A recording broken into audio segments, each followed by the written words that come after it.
काय विचार करायला? काय नाही.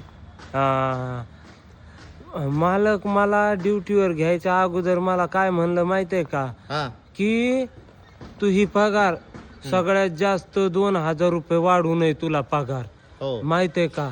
आणि तू मेन ड्रायव्हर आहे, कोणाला सांगू नको ही गोष्ट, तुझ्यात मायातच ठेव, माहितीये का. हा हा. आणि मी म्हणलं मायला आता मला 2,000 सगळ्यात जास्त वाढू नये, तर मी कंपनीतला मेन ड्रायव्हर आहे. हो म्हणजे मी भारी सगळ्यामध्ये, हे हा. सगळे असे चिलरत, हा माहितीये का. मला हळूहळू काय कळालं माहितीये का, हा हे 2,000 रुपये मला वाढून नाहीत, हम्म. सगळ्याला माझ्यापेक्षा 3,000 रुपये वाढूनच, माहितीये का. अरे बाप हा म्हणजे सगळे माझ्यापेक्षा भारी, म्हणजे सगळ्याला माझ्यापेक्षा जास्त पेमेंट मालकाने दिलंय. आणि मला एक ड्रायव्हर म्हणला तुलाच नाही, ते मालक सगळ्याला तसं म्हणतंय. आणि मग मी त्याला विचारलं तुमच्या माई शपथ तुम्हाला पेमेंट सांगा किती. ते काय म्हणले माहितीये का, हा. आम्हाला 18,000 रुपये पेमेंट आहे. आणि हा. मला किती, हा 15,000 रुपये.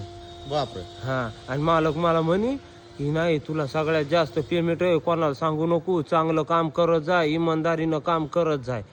असं का? हा. बरोबर आहे ना, तुझ्या लक्षात येत नाही ना सांगितलेलं लवकर, त्याच्यामुळं. हो ना, अवघड आहे. हो इमानदारीने करीत आहे काम. हो.